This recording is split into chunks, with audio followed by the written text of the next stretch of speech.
प्रत्याशियों का चुनाव खर्च तय है, राजनीतिक पार्टियों का चुनाव खर्च अभी तक तय नहीं है।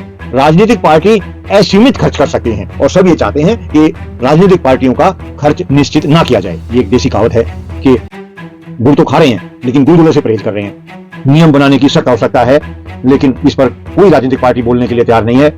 देश में चुनावी उम्मीदवार के चुनावी खर्च की सीमा तो कानूनन तय है, लेकिन राजनीतिक पार्टियों के खर्चे पर कोई पाबंदी नहीं है। हर उम्मीदवार लोकसभा चुनाव में 95 लाख रुपए तक खर्च कर सकता है। इस पर सामाजिक कार्यकर्ता चौधरी हरपाल सिंह जटराणा लंबे समय से पत्राचार कर रहे हैं। आइए उनसे ही जानते हैं कि आखिर क्यों राजनीतिक पार्टियों के खर्चे पर कोई पाबंदी नहीं है। देश में 18वीं लोकसभा के चुनाव चल रहे हैं। चुनाव के 2 चरण पूरे हो चुके हैं। चुनाव के विषय में अनेकों प्रकार की परिवर्तन की आवश्यकताएं हैं। बहुत सी समय से मांग की जा रही हैं। इसमें चुनाव आयोग भी अनेकों बार सुधार की प्रक्रिया आरंभ कर चुका है और बहुत से जो समितियां बनी हैं लोकसभा की या दूसरी, उनमें भी बहुत सी परिवर्तन की बात हमेशा आती रही है। लेकिन हम जो विषय पे बात कर रहे हैं वो एक ऐसा विषय है जिसके ऊपर कोई बात ही नहीं कर रहा है। वो विषय है राजनीतिक पार्टियों का चुनाव खर्च अभी तक तय नहीं है।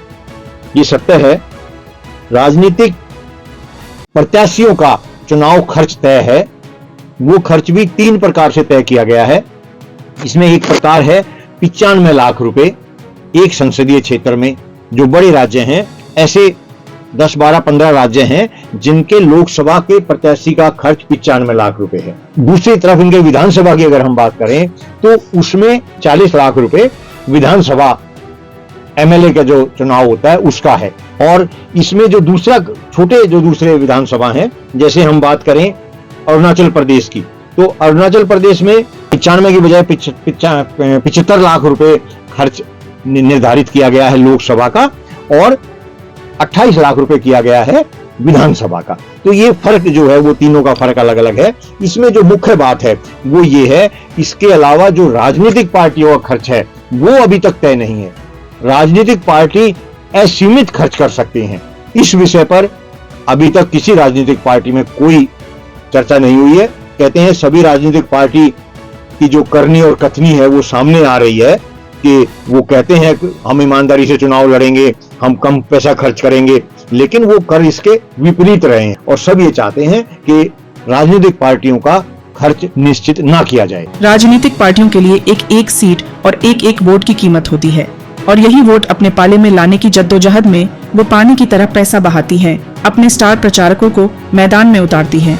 अगर हम चुनाव में प्रत्याशियों का खर्च की बात के अलावा राजनीतिक पार्टियों के द्वारा किया गया खर्च की बात करें, निर्वाचित प्रतिनिधियों का जहां 95 लाख और 75 लाख खर्च है, लेकिन सीएमएम के द्वारा वर्ष 2019 के आम चुनाव में जो आंकड़े पेश किए गए हैं उनके विश्लेषण के आधार पर उन्होंने जो देखा है और जो उन्होंने महसूस किया है उसके आधार पर प्रति उम्मीदवार एक नहीं, ऐसे सैकड़ों 100 से अधिक लोकसभा की सीट हो सकती हैं जिन पे एक उम्मीदवार के द्वारा 100 करोड़ रुपए खर्च किया गया है। एक उम्मीदवार के द्वारा।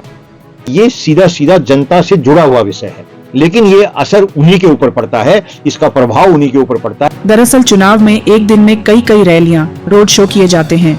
कभी कभार तो एक ही दिन में 3-3, 4-4 राज्यों में ये रैलियां या रोड शो होते हैं और इन सब के लिए होता है करोड़ों का खर्च।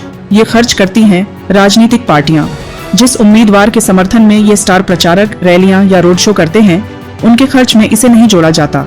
इसकी एक वजह ये भी है कि चुनाव आयोग ने उम्मीदवारों के खर्च की तो एक लिमिट तय कर रखी है, लेकिन पार्टियों के खर्च पर कोई पाबंदी नहीं है। वो जितना मर्जी चुनाव में खर्च कर सकते हैं। यहाँ समस्या है कि इसका नियम बनाने की जरूरत है। यही वजह है कि भारत में होने वाले लोकसभा चुनाव दुनिया के सबसे महंगे चुनाव होते जा रहे हैं।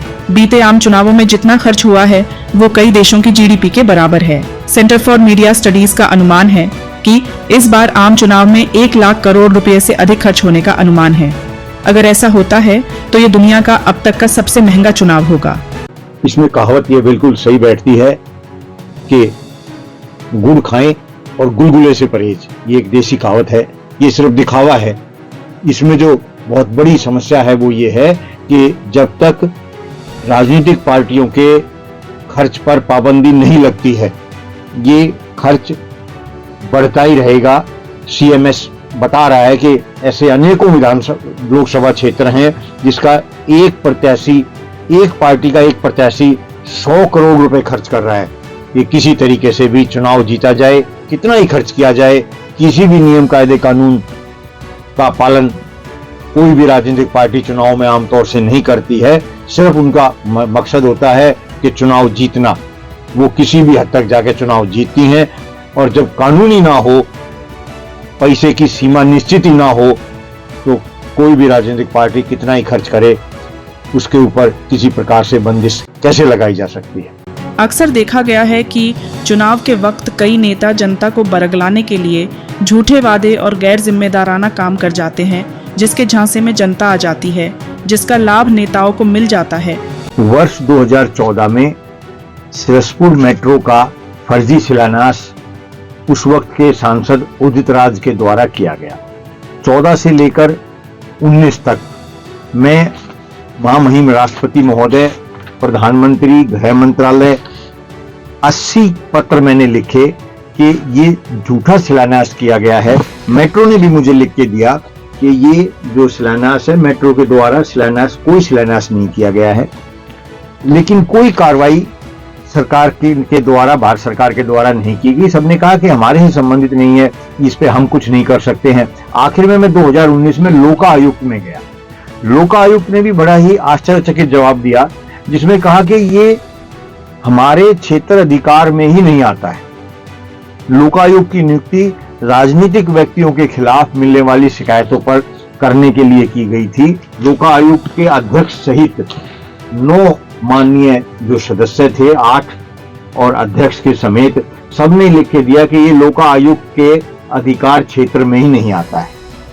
अब आप इससे अंदाजा लगा सकते हैं कि जब तो राजनीतिकों के खिलाफ किस प्रकार से, किस माध्यम से, किसके द्वारा कार्रवाई की जाएगी। राणा के सभी जगह पत्राचार करने के बाद जब संबंधित संस्थानों द्वारा कोई कार्यवाही होती नहीं दिखाई दी, तो उन्होंने देश को मजबूत करने वाले 4 स्तंभों के साथ बीते वर्ष एक जनता के 5वें स्तंभ की घोषणा की। इसलिए बहुत जरूरी है कि आज 5वां स्तंभ देश में हो, ऐसा कोई मंच हो जिससे कि राजनीतिकों के ऊपर भी, निर्वाचित प्रतिनिधियों के ऊपर भी, और जो दूसरे 3 स्तंभ हैं उनके ऊपर भी नजर रखी जाए, उनके साथ मिलकर कार्य किया जाए, जिससे देश की जो वास्तविक स्थिति है, देश की जो वास्तविक समस्याएं हैं, उनके समस्याओं का समाधान हो सके। अब देखने वाली बात यह है कि भविष्य में राजनीति पार्टियां के चुनावी खर्च पर कैसे लगाम लगता है। प्राइम टाइम हिंदी से अर्जुन सिंह की रिपोर्ट।